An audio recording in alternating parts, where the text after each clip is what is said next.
All right, so let me start the trailer talk with Pacific Rim Dos. Yes.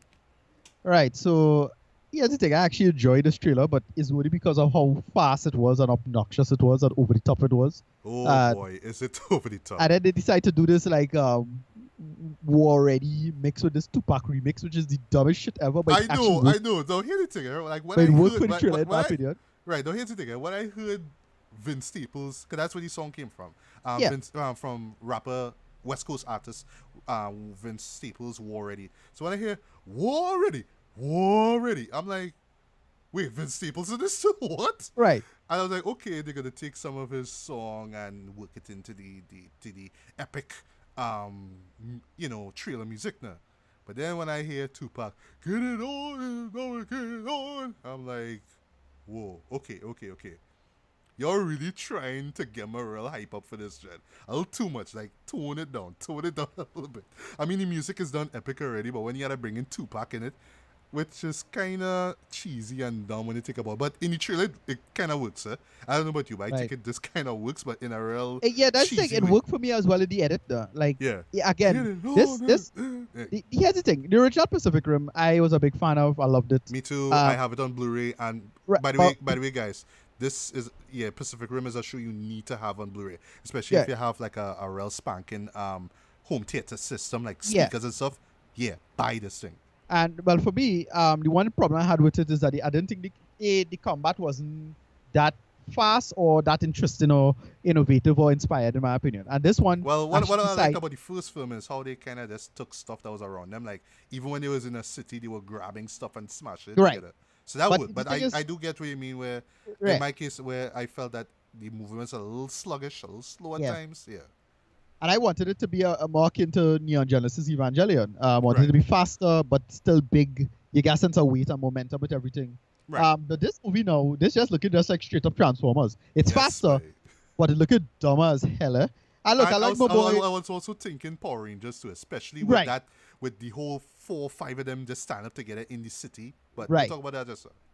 And you're right. So and I'm more thinking of and look, I hype because John Boy again. It look, I'm a big fan of the dude. Yeah. I mean, we can't go wrong with John Boyega. I mean, yeah, exactly. and especially how he sounds when he's doing narrations. Like, Right. yeah, yeah, He making things done. yeah, But I remember in the first film they had this badass fight in Australia, yes. and that was pretty badass on its own wrong. And to me, I thought the whole film should have been that. And I really hope this film is more along those lines. Like it just get real creative with it. They have more weapons because that was one of the big problems I had with the first one. It's like, wait, you had a sword all the time. I didn't use that shit all the time. I know, right? Uh, Yeah. so I hype for this, That, even but though it's you know, gonna be just as to bring up that is so animated. Like right. like for example, like Technoman, for example, like if you've seen Technoman, like when he goes and he does not unleash his ultimate weapon, and they always make an excuse because he'll drain his powers, yada yada yada, right? Right. But he always do the basic things first. But then when the team song about to end, when he's doing his fighting, that's when he bring out the big guns. Now it's like boom. So Right. when he mentioned his sword, it's like okay, that's the big guns moment. You know what I mean? Right. Yeah. And you connected. They show Idris Elba's character from the last one, how he died and he sacrificed himself. So they make it Yeah. a big deal. The next generation. I don't know. And was that It seemed to Asian be about girl 5 or 6 years past. right? Not that And much time passed because Charlie Poot. was it Charlie Day? Sorry. So what I say Poot? Oops, my bad. Charlie Day. Sorry. Yeah, Charlie Day comes back as they say the gang fights kaijus. Yes. Of course, that's what we want to see. That's what we love Yeah. in the first film. But one Right. question though, there's one shot, like a wide shot of this, like really attractive Asian woman dressed in white. Now, I don't think it's the. That's clearly the Chinese actress who for China. Okay, well, that aside, at first I was asking myself, okay, is she related to the Japanese girl from the first film? I don't know. Maybe I not. doubt. I don't know. I doubt. I mean, remember they had Chinese contingent anyway in the last film, so Yeah, they had it does China, they had Russia, right, different countries. right. So it's just that internationalism going on. I really don't want this to be Independence Day 2. I really don't want it to be that shit. I was getting a little bit of vibes from A that, little vibe from that, especially yeah. with the narration that Boyega does. I was getting Right. okay, this is gonna be on that resurgence thing. I know how I felt about that. That was my worst movie of Yes, 2016. Hated that. yeah, that for me is pretty fucking bad. So Yeah. I really hope not. But I had a ton of fun with the trailer. It was a lot of fun. So I can't really be mad at this. Yeah, well, same here too. But one thing that I noticed, right? most of these fights take place during the daytime, which is Yeah. a huge step up for the last film, which was more Right. night shots, but not like night in terms of hiding CG and hiding shots like like a oh gosh, like a Cloverfield or whatever. But that was Right. just the aesthetic that Del Toro chose, right? I thought it worked, but here we get in these daytime fight scenes now, and like I was just thinking Power Rangers right off the bat now, like Yeah. not just the movie that came out, but also the series. And yes, that shot with the 4 or 5 Jaegers stand up together, I was getting an instant Power Rangers vibe from it. I was like, is Yeah. this a good thing? I don't know. That's the really thing. I mean, gotta I know you really hated Power Rangers. I was relatively nonplussed. I did. I hated the third act. I hated the third act. So Right. it just kind of left me feeling indifferent. No, but about the whole you show. well went off on it now. Because it was dumb. Yeah, but for me, I was largely nonplussed about it. I get a feeling I'll be nonplussed about this one. I might have a lot of fun with it. I'll go make sure and go see it in a big giant screen, and yeah, I'll enjoy this one. But yeah, Right. this one was alright for me. Yeah, I actually enjoyed this trailer as well. What I would just say finally with this my last words on it is that I hope it does not. I hope it stays true to what Del Toro was setting up here, because yes, Yeah. he loves his monsters and all that kind of stuff, and you could tell he have a passion for these kaiju and mecha stories and whatnot. But still, at its core, you had characters that you cared about. There was a story that was well told, in my opinion, and you had your dope Saturday morning cartoon action vibe. So I don't want this sequel to just throw away the story and throw away the compelling characters and give me this Saturday morning cartoon insanity. You know what I mean? I just hoping, praying that we don't get that. Yeah, Now on to the next trailer. Yeah. Justice League. yeah, Now I'll just see this right off the bat, right? Now I haven't seen any reactions yet. I saw a couple. I read some reviews. Some people, left some comments, for the video when it was up on YouTube. But I don't know. For me, like I see where they're coming from. I see that they're trying to create the idea of, all in. That really Right. cheesy tagline. Yeah, all in is cheesy. I just seen it. It's cheesy, right? Shit, right? But I find that especially in the last minute or so, it just gave away too much of what I assume is going to be one of the final battles in it. And I find it was just kind of sloppy. Like the trailer was Right. going good, like showing us different things. But then as soon as we see, Aquaman in the air fighting the parademons thing and Cyborg Yeah. save him, it's just like the editor just give up and say, you know what, I just gonna throw this shot from that same sequence and another shot and another shot and another shot Right. and show trailer. I was like, that kind of sloppy, dog. So yeah. It was. I was kind of underwhelmed by this trailer, unfortunately. Yeah, it's an underwhelming trailer. That's the thing, because I still consider Batman v Superman The first trailer that came out, right? the Comic-Con trailer, not the Right, first trailer. sorry, the Comic-Con trailer.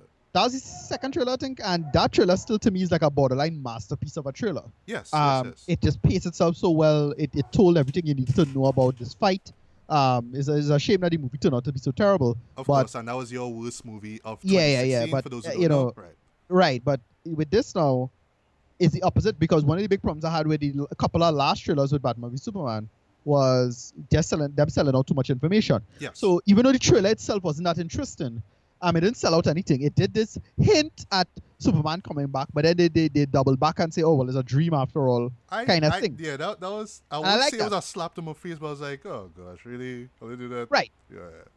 Right. So Lois is in the movie, clearly, and so, you can't have Lois without Superman, so I was thinking, all right. And you can't have Superman in your trailer and not show him in the movie, because fanboys Right. are gonna go crazy, Jay. They're gonna No, they burn kind of cinema have down. to. I can't see them. They have to bring back Superman, but they have to do it in a real clever and smart way. Because I really get the feeling they're gonna be hiding the whole black suit thing. 'Cause I really think they're gonna do the black suit, frankly. Or the running joke is mullet for Superman, right, with the beard, maybe. Yeah. But I just want him to have the beard. Just have him have the beard. He come back, he kicks some ass, and then after he get back the outfit at the end. So I don't know what they're gonna do with this, but yeah, this was an alright trailer. It was Yeah, not it was that special alright, as a just trailer. Not great. Not as great Right. as I wanted it to be. But I'm glad they didn't sell out anything in this trailer. At least I'm happy for that. Was not TMI trailer in any way. You saw just decent enough action, and that was about it, and they move on. Yeah. you're you're right. You're right.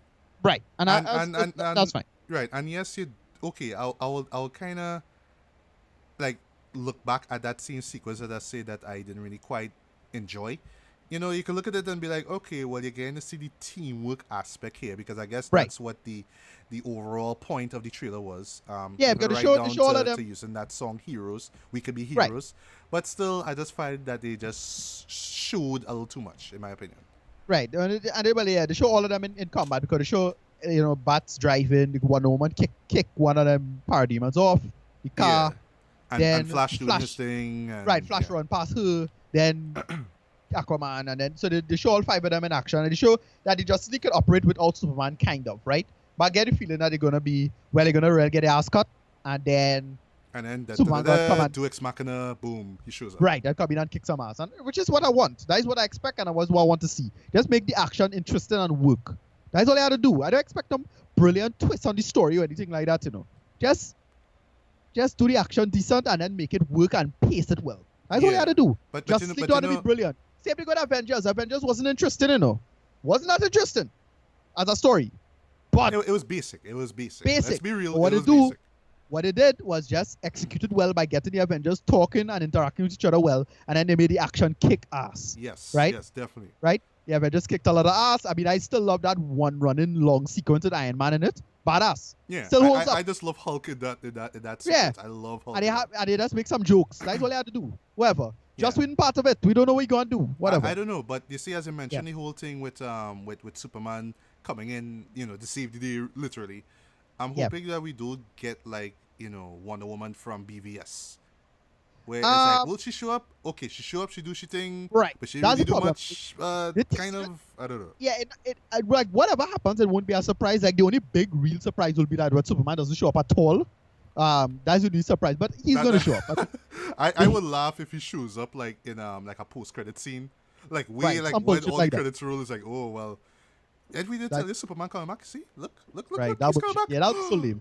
I He had would to come really back to fight Steppenwolf. I mean, it's Superman versus Superman versus Apocalypse. I mean, that's like the running paradigm anyway for DC anyway. Yeah. So whatever. And also too, before I forget, just based off the trailer alone, they're really selling on the fact that, yeah, this kind of does involve Superman. Superman isn't here, but when he isn't here, we have to do this job. We have to stop these Right. villains, but we still need him. Where is he? So you have to bring in Superman. But like I said, it's just a question of how and will it work, Right. And Yeah. I already wrote what I think they should do with Superman in this movie. Like they should tell this movie should be a lot of exposition that clearing up a lot of the bullshit from Man of Steel and Batman v Superman that they never really cleared up all that properly. Like that's what they need to do for this movie. And they could, because they give a bunch of action and then tell a decent parallel storyline involving Superman. Since you're doing the Jesus thing, that's what they should do. Like just do a heroine of hell, Dante's Inferno kind of thing.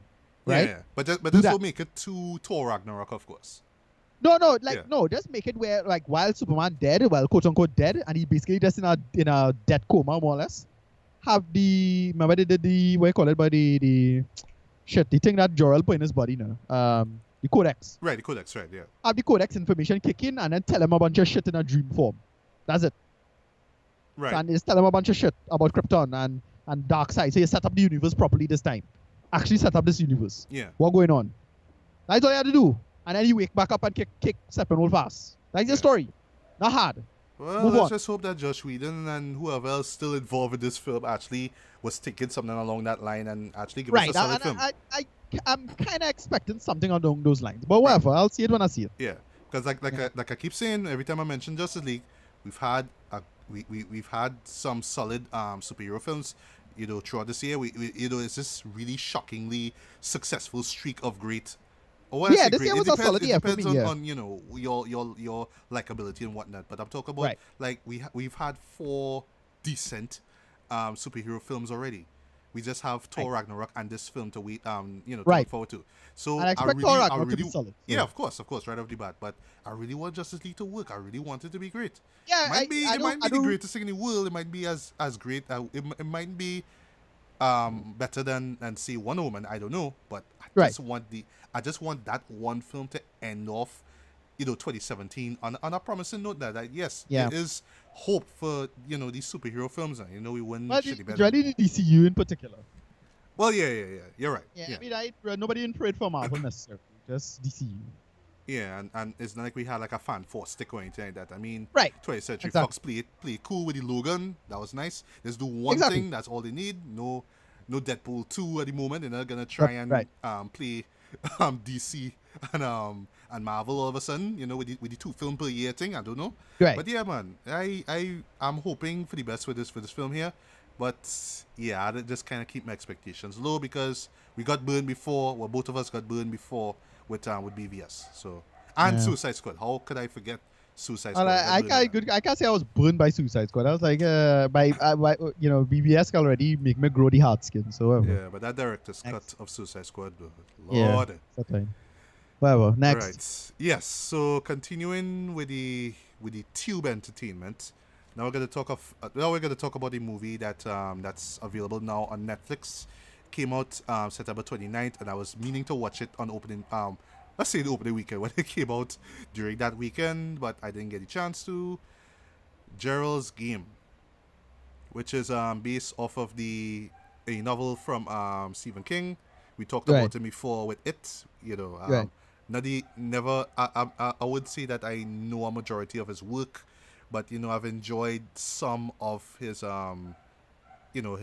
novel to film adaptations that over the years, and then of course he had some that kind of didn't work, and some was just kind of meh. You know what I mean? It's directed and edited by Mike Flanagan. Sorry. Um, who actually has brought out a couple of decent horror films. He did Oculus back in 2013. He also did that sequel to Ouija, Origin of Evil, which I haven't seen, but I heard that was pretty good. It was actually way better, like a step up from the original film, which apparently sucked. Just similar to like Annabelle, for example. It's like it took what was bad about the previous film and you just step it up and make it better, right? So apparently with this thing here, I didn't even notice until I actually read a review of it.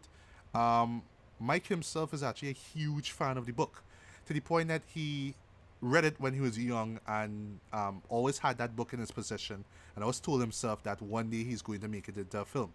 Kind of weird obsession, but when you're a director and you're being fueled, you have that creativity bubbling inside of you. I mean, who am I to stop? Who am I to say, yeah, that'll make no sense? I mean, if he was inspired to make this into a movie, props to him. And look, now in 2017, he actually got the chance to make it. And basically, what it's about, it involves two characters, a couple. Gerald, who's in the title, he's played by Bruce Greenwood, who I haven't seen in a movie in quite a good while. And Jessie, his wife, played by Carla Gugino, who I've seen every once in a while. I've seen her like in Spy Kids, Sin City, stuff like that. Yeah. And they go to this lake house in Maine, of course, because where else would this movie be centered, right? Of course, Yeah. has to be Maine, right? So they're just taking this weekend off. Gerald's a lawyer, so he's like, all right, well, we just go in on this romantic getaway. So we just get away from everybody. We have this house to ourselves, and we're gonna do some little freaky deaky stuff. You know what I mean? And Right. it's kind of established that Gerald's kind of into the kind of kinky sex stuff, and it's kind of explained why well, there's a reason why he's into that. It's basically because well, as you see, that's the way he could get it up now, basically. um Right. right, so that's one thing that they kind of touch on, but I'll talk about that in a bit. So as you saw in the trailer, if you haven't seen the trailer, my boy into handcuffs. So Jesse's on the bed, handcuffs her, both hands, sorry, are handcuffed to the Right. Go headboard. ahead. Yeah. Right. And then, he's trying to get his freak on and whatnot. Forgive me for using these 2,000 puns, right? But anyway, Yep. right. So Welcome to Thank you for 1994. yes. Right. So he getting down and whatnot. Well, trying to get down, I should say. And she's Right. like, no, get off me, and she's not into that kind of stuff. Understandable. So when he's kind of complaining and wondering, but we need to spice up our sex life. What's going on? He gets a heart attack. He Right. drops to the ground, and in the process, hits his head on the floor. So there's blood coming out of his head slowly. And yeah, Jesse's strapped, sorry, onto this bed, and it's just basically the film trying to just basically showing how she is dealing with the situation. But one thing that kind of caught me off guard. they kind of hinted it at the trailer, and because of Stephen King, I kind of knew they were going there. They do touch on the psychological here because it's not just, oh well, you're trapped there. What do I do? This is not like an escape film per se, where it's like a race against time kind of stuff. It's just she's trapped there, but at this particular moment, where in this position where she's at, she is dealing with a bunch of demons, and she's more or less trying to exorcise them, if you will. And they kind of manifest themselves in different forms, two of which involve more like a dark version of her. So it's Right. more like the kind of angel devil kind of analogy, if you will. Right. And right down to Gerald himself. So she imagines herself and Gerald talking to her while she's tied up, or sorry, locked to this bed now. And then it springs up some deeper, darker stuff that took place in the past, which completely caught me off guard. I did not expect that the movie was going to go this level here. And then when you really understand what went up, there's this particular incident that happened to her way back when, and this ties around a specific event, sorry, which I didn't even know about until one of my good friends actually posted this up on Facebook. Shout out to Summer for making this point apparent. It kind of ties into the Stephen King universe as well. Okay. Yeah, Well, did not know that, as I but said, I was I think oh, okay, almost every okay, one of okay. I think every one of his books linked. So Yeah, so it kind of connects to another book, which was made right. into a film. Yeah. All right, the name of the book is The Tommy Knockers. I've never seen the movie for it, believe it or not. I've always Right. wanted to see, but just never got around to it. So yeah, so there's layers to this thing. So this is one thing that I really liked about the movie. Is that at first the premise sounds so exploitative. It sounds so borderline, like some kind of sleazy 80s Yeah. kind of erotica kind of thing there, Right. just from the setup alone, right?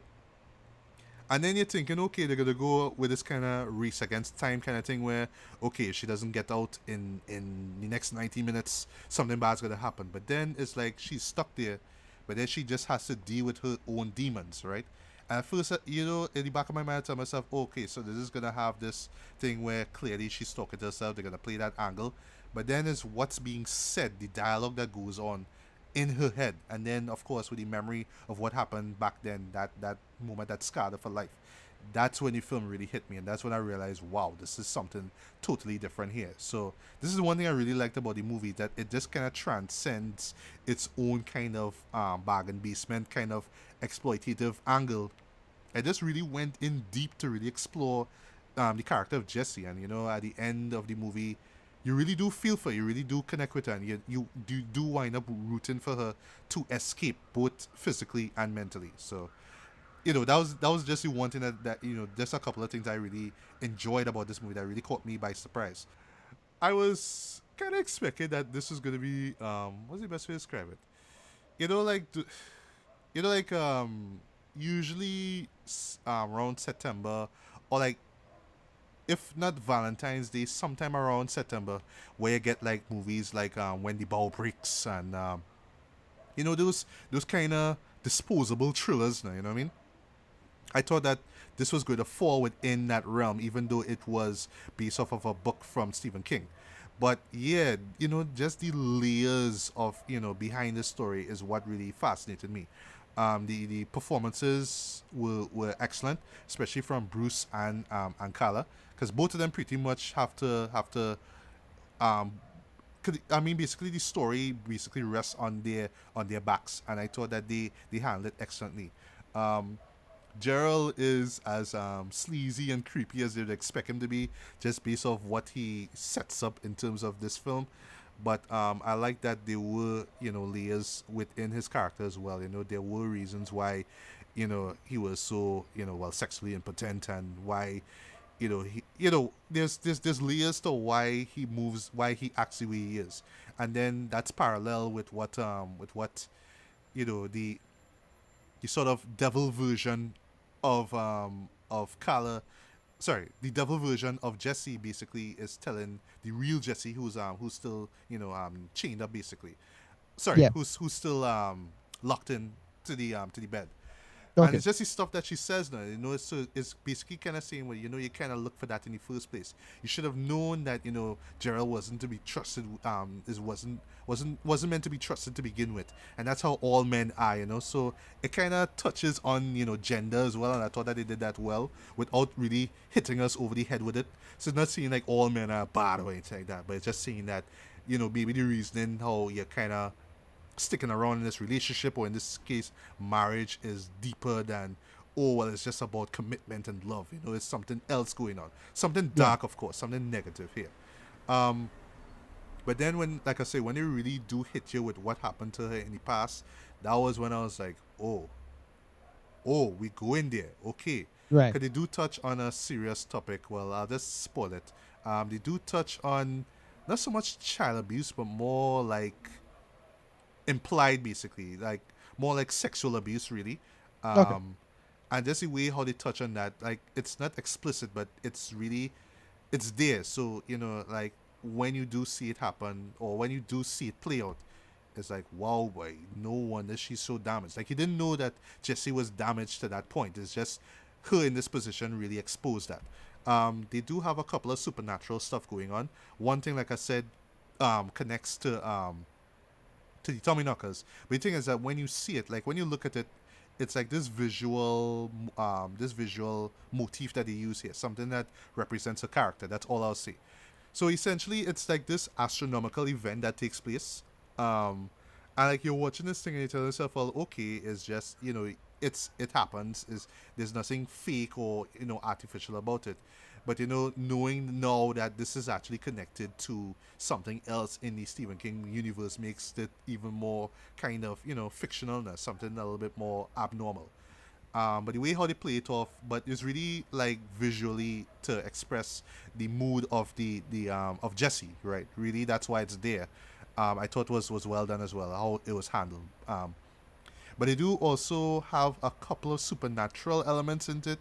I'm not just talking about Jesse seeing images of Gerald and herself talking to her, but Right. something else as well happens. I'm not gonna say what happens there, and how they kind of work that into the very end of the film might turn some people off. Like, and I read like apparently I'm not saying that's like I haven't read Stephen King novels, so yeah, the ending of this particular book was not really well written at all. It was kind of dumb, kind of cheesy, right? Yeah, like most Stephen King novels, Yeah, well, that's the thing. Like especially I say, after I haven't read especially it. after the accident. Yeah, like I haven't read a majority of his books. I can't see that all of his books kind of end on this kind of crappy note. But here, like when you think about it, right, it's kind of like, well, this is kind of dumb. This kind of don't make any sense in relation to Yeah, you what can't the really rest of can't the write story was. endings. Yeah. So it's like, okay, now you're telling me, so there's something that happens, kind of happens repeatedly in the house. Now you're telling me that this particular thing was the cause of it. It wasn't in the Yeah. head. It wasn't real. What is this? But because of how intrigued and fascinated I was of the character of Jessie, especially with what she went through and how she was able to kind of overcome it. I kind of looked at it as, okay, well, this is just like this last final like hurdle, or just the last words to say before she moves on, basically, right? And that's all I'll say about that. Right. So I kind of like, I wouldn't say the ending turned me off, but I do see some people not really liking it. They might find it's really corny, but I sort of was like, all right, I see where he's coming from. I guess it's meant to be thematic. It's not really supposed to be taken seriously. I guess at the end of it, you're supposed to kind of think back and really ask yourself, well, is this all in Jesse's head? Is she still, is she 100% sound, mentally sound, or is she still kind of crazy? I don't know. I guess it's really up to the viewer to decide. So I'm not gonna share my thoughts. I just thought that it was just kind of implied. It was just there to make the audience kind of question. But other than that, though, it did not affect my overall enjoyment of the movie. What I would say though is that while I didn't love it as much as I wanted to, like, it is a psychological film, but I expected it to be a little bit more on the creepy side. Like, there are some creepy moments, but not as much as all that though. And I'm not saying it's the director's fault or whatever. I guess it's just the story and how it's told. And maybe because I kind of went in kind of knowing that the film was gonna go in a particular direction, not the not the other directions that I mentioned before. But Yeah. still, I kind of came out of it like it was decent. It had heart. That's one thing I really love about this movie. There was some heart, some genuine emotion to it, but still, I kind of want a little bit more scares out of it though. Just me, in my opinion. Right. But overall though, this is a well-made film, well shot, well directed, well edited as well too.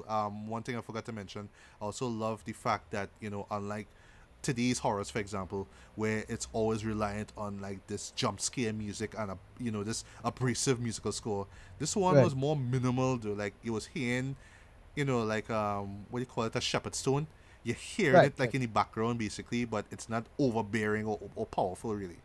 Okay. Um, because of because it's just her being trapped there now basically and not having anywhere to go, so it's not like okay she has to run from here to there or somebody's chasing her or somebody's trying to kill her. So it's just really tension building, so you don't need an abrasive musical score to make everything scary. And I love the fact that the music was just done so minimal to the point that you could barely hear it, but I thought that it worked there, because even like in the creepy moments, right, if you're listening carefully, you will hear that shepherd stone in the background. It's like, oh, okay, now I see what they're doing there. Like I said, the performances were great, the editing was great, the music when it's there was done well. It's just that I felt that, I guess it's because it has the Stephen King, name on it. You're kind of expecting it to be scary, and I felt that, and understand, yes, it's a psychological thriller, whatnot, but still, I kind of came out of it wanting a little bit more scares. That's just me. But overall, I would give this a strong 3.5 to a light 4 to 5 stars. Definitely Alright. check it out. It's Right. on Netflix right now, so you have no excuse. If you're a Stephen King fan, I imagine you would love this. If you're a Ready book, I would assume that this is a very faithful adaptation of the book, because, like I say, Flanagan has loved this book from when he was young, and he always wanted to make a movie out of it. So I'm glad that he got the opportunity to do so. And like I say, I haven't read the book, so the way how the movie ends, I could tell this is just his way working around the corniness or maybe the disappointment of the end, I guess, and making it kind of work for what it is. So I felt that he did a decent job there. But yeah, definitely check out Gerald's Game. It's on Netflix right now. You'll enjoy it. It's not as scary as you would expect it to be, but it does have a lot of heart, and it does have a lot of psychological layers that I did not see coming. So by all means, yeah, give this one a look.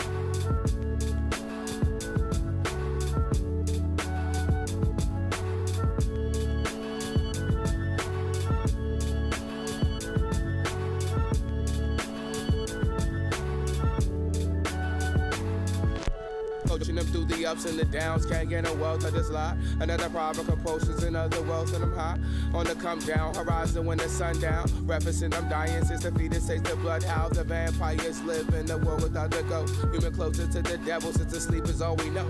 Waking up from the dream, cause the nightmares always boast. In the process of some time, all edits in this post spin.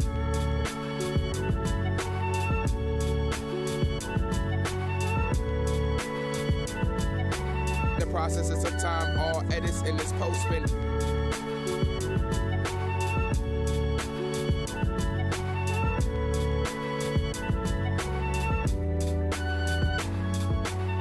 Tired of shit, I'm sick of my shit's tired, I'm split. Bonafide lie, I'm prone when I'm high wired. I'm still hot and it's tired of bad bond, and it's probably another form of existence. I'm sitting next to myself, dreaming about the escape since I first as adolescence. Learn my lessons through a set list of intentions and distressing. Guessing if I keep going, who may never know. Maybe one day I'll touch the grass and everything will grow. Grow. Grow. Maybe one day I'll touch the grass and everything will grow.